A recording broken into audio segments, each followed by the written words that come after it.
Ya Allah, apakah engkau telah menciptakan satu yang lebih kuat, lebih kokoh dibandingkan dengan gunung-gunung? Ada enggak yang lebih kokoh dibandingkan gunung?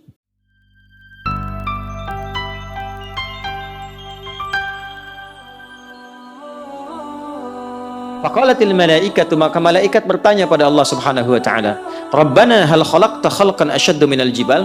Ya Allah, apakah engkau telah menciptakan satu yang lebih kuat, lebih kokoh dibandingkan dengan gunung-gunung? Ada enggak yang lebih kokoh dibandingkan gunung?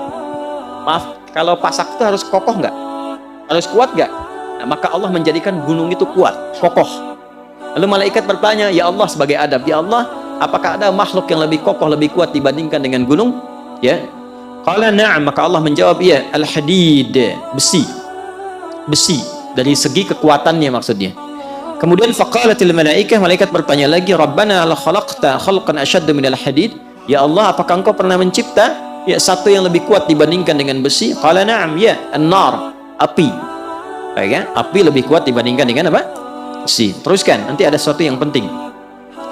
Rabbana, diteruskan lagi, Rabbana hal khalaqta khalqan asyaddu minan nar? Ya Allah, apakah engkau mencipta juga yang lebih kuat dibandingkan dengan api? Qala na'am, ya, al-ma, aku ciptakan air. Kayaknya api kalah oleh apa? Air. Jadi kalau sedang ada tersengat panas, disiram pakai apa? Air. Kalau ada yang kepanasan, maka diteduhkan dengan apa? Air. Apa yang tercipta dari api? Setan, termasuk jin, kan? Maka orang-orang yang terprovokasi oleh jin, oleh setan, sehingga keluar amarah seperti api, wajahnya memerah, kata-katanya kotor seperti api, menyambar-nyambar, tangannya bereaksi seperti api, menyambar-nyambar, panas, melukai, menghantam, ya, yang seperti, mohon maaf, dilukiskan di Quran surah ke-15 ayat 27, wal janna khalaqnahu min naris min qablu min naris samum. Para jin kami ciptakan dari api yang menyambar-nyambar. Jadi kalau ada orang terprovokasi oleh was-was syaitan, alladzi yuwaswisu fi sudurin nas, terprovokasi sampai berubah wajahnya memerah seperti api, memerah. Ya, keluar kata-kata yang kotor, menyambar-nyambar, tangan, kaki bereaksi dan sebagainya, maka padamkan dengan air. Tenangkan dulu, posisikan.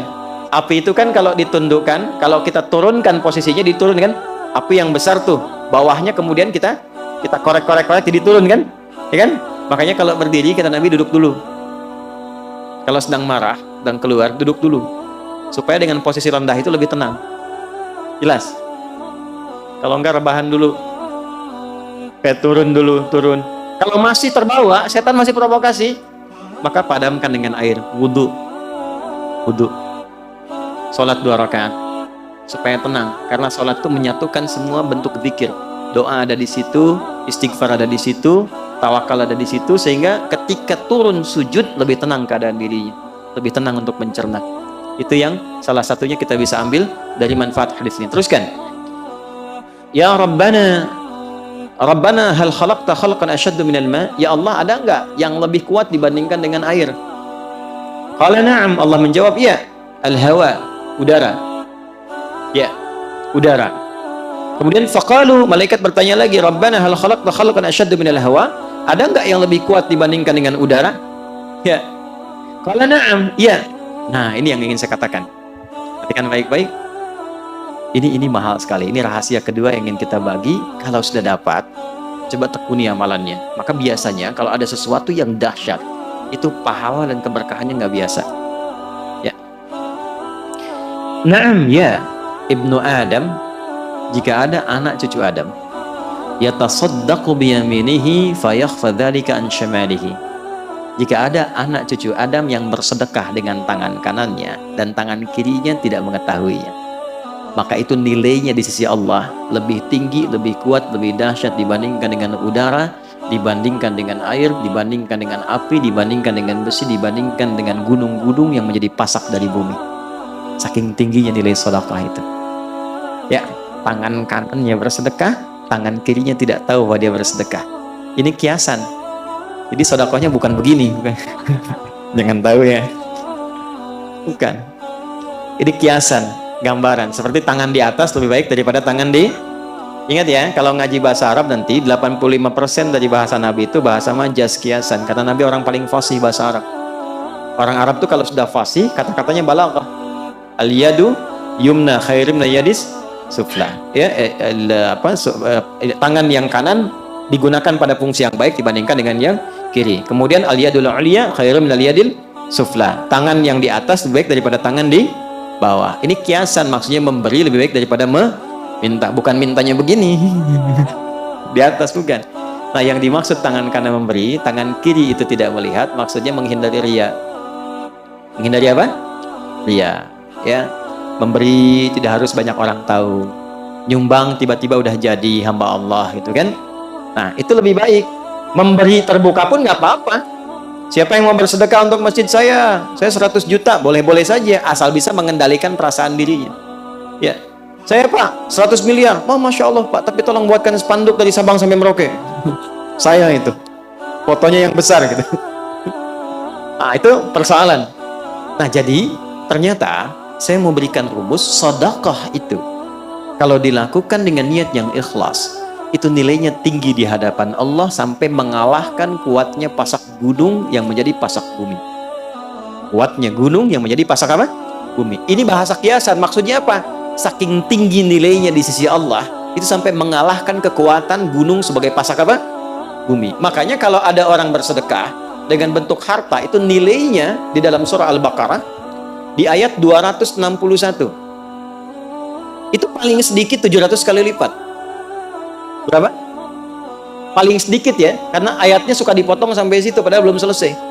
Matsalul ladzina yunfiquna amwalahum fi sabilillahi kamatsali habbatin ambatat sab'a sanabil 7 fi kulli sumbulatin mi'atu habbah 100. 1 kali 7 kali 100. Berapa? 700. Belum selesai. Wallahu yudha'ifu liman yasha wallahu wasi'un alim. Dan Allah akan melipat gandakan tanpa batas bagi siapapun yang tidak pernah berhitung dalam memberi. Jadi kalau nggak berhitung, Allah beri tanpa hitungan. Dan yang dimaksud 700 itu jangan dipahami dengan batas materi sehingga menjadi materialistik. Jangan pahami begini, kalau saya sedekah misalnya 100 rupiah, maka kalikan 700, saya akan dapat balasan 70.000. Maka di hari ini saya akan mendapatkan 70.000 dari Allah. Tidak begitu. Bentuknya bisa macam-macam. Ini yang dimaksud pahala, dimaksud akhirat. Yang dimaksud akhirat. Anda ngaji Quran, satu hurufnya berapa? 10. Sholat dikerjakan, selesai, dapat 10. Tapi sedekah, begitu dilakukan 700 kali lipat. Jarak satu keduanya 500 tahun. Dua ketiga 500 tahun. Tiga keempat 500 tahun. Itu tinggi. Kalau sholat, yang tidak punya harta pun sholat. Ngaji, siapapun bisa ngaji. Tapi bisa mengeluarkan apa yang dimiliki dari titipan harta, itu nggak mudah. Karena itu begitu keluar dan dilakukan karena Allah, apresiasinya tinggi. Kalau urusan dunia, balik dengan urusan dunianya, itu berkahnya saja. Bentuknya tidak harus dalam bentuk uang. Bisa jadi Anda dapat proyek nilainya ya 700 kali lipat. Bisa jadi Anda tidak sakit, terjaga dari sakit yang nilainya demikian. Bisa jadi. Tapi yang dimaksud di sini pahalanya. Jelas? Nah, jadi ketika berbicara tentang gunung, dalam hadis ditambahkan di tafsir ini, tafsirnya Ruhul Ma'ani karya Syekh Al-Alusi. Ruhul Ma'ani, ya.